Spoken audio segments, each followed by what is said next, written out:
السلام علیکم ناظرین، ٹوڈے ود حفیظ خان کے ساتھ میں ہوں محمد حفیظ خان۔ ایک عرصہ ہوا ایک پنجابی فلمی نغمہ بہت مشہور ہوا تھا، افشاں کا گایا ہوا، زندگی تماشا بنی دنیا دا ہاسا بنی۔ یہ بات بہت پرانی ہو گئی کہ جب زندگی تماشا بنتی تھی، اب موت تماشا بن چکی ہے۔ آپ نے ریسنٹلی دیکھا ہوگا کہ سیالکوٹ میں جو ایک سری لنکن باشندے کے ساتھ کیا ہوا، اور لوگ کس طرح سیلفیاں لے رہے تھے، اس کی ویڈیوز بنا رہے تھے، اور کچھ لوگ تو فیس بک پہ لائیو دکھا رہے تھے یہ سب کچھ، اور بہتا ہوا خون، اسے مار پیٹ کرتا ہوا، آگ لگاتا ہوا، گھسیٹتا ہوا کسی انسان کو دکھانا، یہ میرے خیال ایک وحشیانہ جبلت ہے جو انسان میں دبا کر رکھی جاتی ہے، لیکن ہم نے اسے کھلا چھوڑ دیا ہے۔ میں اس کی جو ہے نا روٹس دیکھتا ہوں۔ پہلے زمانے میں ہوتا تھا کہ جو رومن بادشاہ ہوتے تھے وہ اپنی فیملی کے ساتھ جب اداس ہوتے تو انجوائے کرنے کے لیے انہوں نے بہت سارا، جیسے ہمارا تھیٹرز ہوتے ہیں ویسے اکھاڑے بنائے ہوتے تھے، اور وہاں پر وہ بھوکے شیروں کے سامنے ان قیدیوں کو چھوڑ دیتے تھے کہ جنہیں سزائے موت دینا مطلوب ہوتی تھی، اور پھر جس طریقے سے وہ بھوکا شیر اور وہ بھوکا قیدی آپس میں لڑتی اور شیر 1 منٹ میں سے چیر پھاڑ کے رکھ کر کھا دے جاتا تو اسے انجوائے کرتے تھے۔ ہم اسی عہد میں پہنچ چکے ہیں پھر سے۔ ہمارے ہاں ترقی معکوس ہوتی ہے، ہم آگے ترقی نہیں کرتے، ہمارا معاشرہ پیچھے کی طرف جاتا ہے۔ ہمارے ہاں موت اس وقت تماشا بنی تھی جب پپو کے قاتلوں کو، آپ کو یاد ہوگا یہ واقعہ ہے 80s کا، جب جنرل ضیاء الحق کی حکومت تھی تو اس وقت ایک بچہ تھا پپو جس کے ساتھ 3 لوگوں نے بدفعلی کی تھی، اور ان لوگوں کو کیمپ جیل اور فیروز پور روڈ پر سر عام پھانسی دی گئی تھی۔ اور ضیاء الحق کے دور میں تو سر عام پھانسیوں کا بہت رواج نکلا تھا، کوڑے برسانے کا سر عام بہت رواج نکلا تھا، جن کے منہ کے سامنے لاؤڈ سپیکر کا مائک رکھا جاتا تھا تاکہ ان کی جو آواز اور چیخیں ہیں وہ دنیا سنے اور وہ ہراساں ہوں، خوف زدہ ہوں۔ تو جب لوگوں نے اپنے سامنے جیتے جاگتے لوگوں کو یوں مرتے اور یوں پٹتے اور یوں چیختے چلاتے دیکھا تو انہوں نے سمجھا کہ یہ تو بہت اچھا تماشا ہے۔ جب پپو کے قاتلوں کو پھانسی دی گئی تھی تو لوگوں نے وہاں ریڑیاں لگائی تھیں، گول گپے کھائے جا رہے ہیں، چاٹ کھائی جا رہی ہے، اور وہاں لوگوں کو ان کے سامنے پبلک ہینگنگ کی جا رہی ہے، ان کو سر عام ان کی لاشیں لٹک رہی ہیں، اور لوگ نیچے کھڑے ہوئے کلفیاں کھا رہے ہیں اور کھانے پینے کی چیزیں ہو رہی ہیں۔ تو یہ جو واقعہ تھا اس نے پاکستانی سوسائٹی کو بدل کر رکھ دیا، جس میں تشدد در آیا۔ اس کے بعد ہمارے ہاں جب ہم نے ایک اور ملک کی، افغانستان کی لڑائی اپنے ہاں لڑی، تو پھر ہمارے ہاں بھی گلی بازاروں میں بم دھماکے ہونے لگے، خودکش بمبار آنے لگے، اور پھر گلی گلی میں خون کے چھینٹے، کیا جسموں کے جسے آپ کہیں ٹکڑے، کہیں سر لٹکا ہوا ہے اور کہیں بازو پڑا۔ تو لوگوں نے جب یہ چیزیں اپنی آنکھوں سے دیکھی تو ان کے لیے موت ایک تماشا بن کر رہ گئی۔ تو موت کو تماشا بنانے کا جو عمل تھا یہ اب ہر انسان کے اندر راسخ ہو چکا ہے، اور وہ اسے حظ اٹھانا چاہتا ہے۔ پہلے یہ ہوتا تھا کہ ہمارے ہاں دیہاتوں میں باقاعدگی سے میلے لگتے تھے، جیسے ہی گندم کی فصل کٹتی تھی تو جگہ جگہ میلے، تھیٹر ہیں، سرکسیں ہیں، اور مٹھائیاں تلی جا رہی ہیں، دنگل ہو رہے ہیں، کشتیاں ہو رہی ہیں، اور گیمز ہوتی تھیں، گلی گلی گیم ہوتی تھیں، جو نوجوانوں کی توانائی ہوتی تھی وہ چینلائز ہوتی تھی، وہ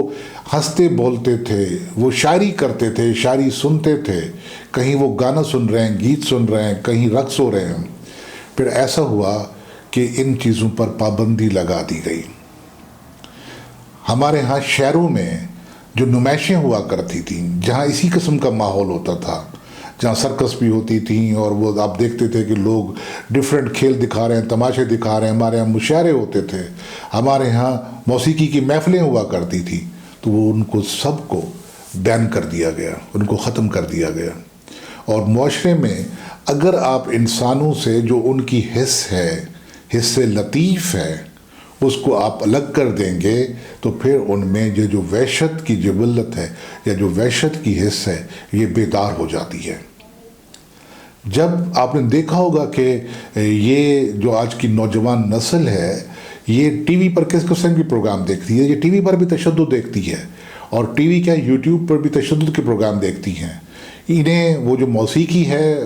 یا جو شاعری ہے، ادب ہے، نثر ہے،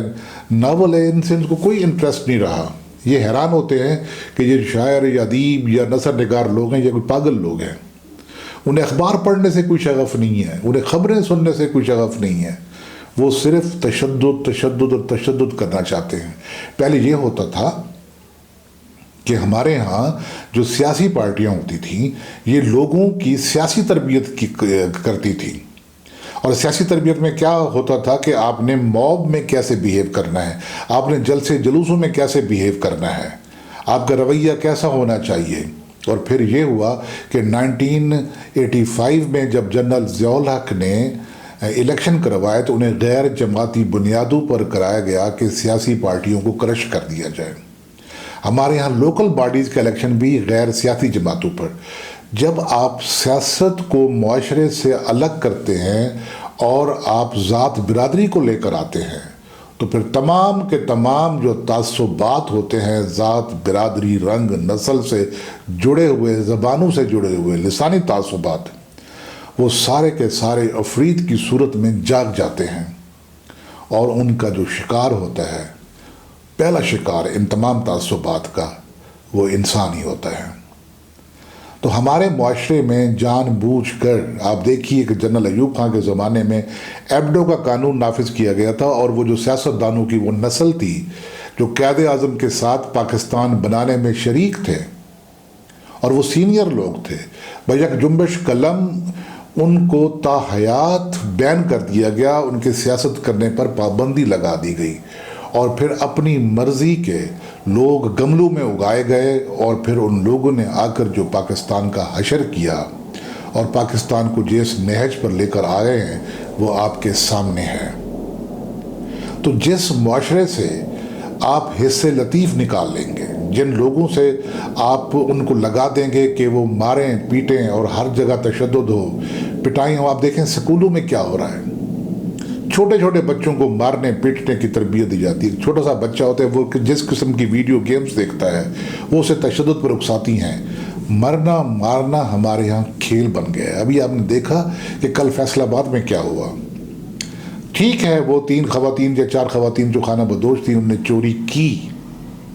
تو کیا اس پر یہ بنتا تھا کہ ان کو اس طرح باندھ کر ان پہ تشدد کیا جاتا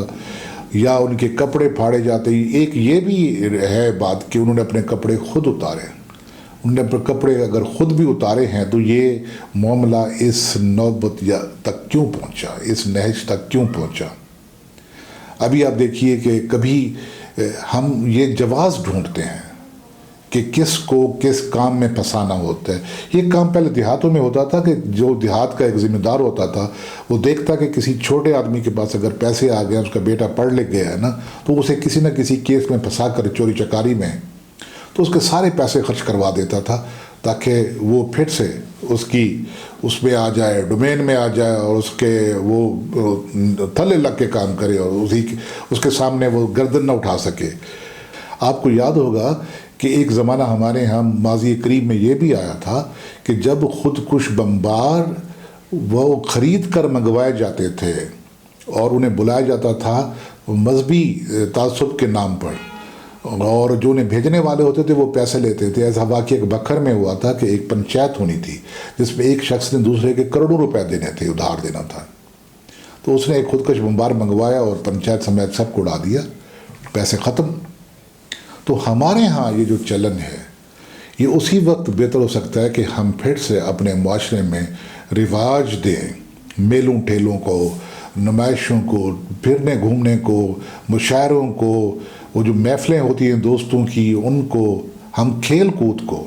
ہمارے یہاں جو تمام آپ دیکھیے کہ سوائے کرکٹ کے علاوہ اور کوئی گیم نہیں ہوتی ہمارے یہاں، ان کو رواج دینا چاہیے۔ ہمارے ہاں سیاسی جماعتوں کو ایکٹیو ہونا چاہیے، سیاسی تربیت ہونی چاہیے، مذہبی تربیت ہونی چاہیے، اور سب سے بڑھ کر کے ہمارے ہاں انسانی تربیت ہونی چاہیے جو گھر سے شروع ہوتی ہے. تو ناظرین یہ تھا ہمارا آج کا ویلاگ. یہ باتیں خشک ہوتی ہیں یا جو بھی ہوتی ہیں میرا دل کرتا ہے کہ میں آپ کے ساتھ شیئر کروں. اگر آپ کو اچھی لگیں تو آپ بھی دوستوں کے ساتھ شیئر کیجیے گا. اور اس channel today with Hafeez Khan کو اگر آپ نے ابھی تک سبسکرائب نہیں کیا تو سبسکرائب کر دیجیے اور بیل آئیکن پریس کر دیا کریں تاکہ آنے والے ویلاگ خود بخود آپ تک پہنچتے رہیں. اجازت دیجیے. فی امان اللہ.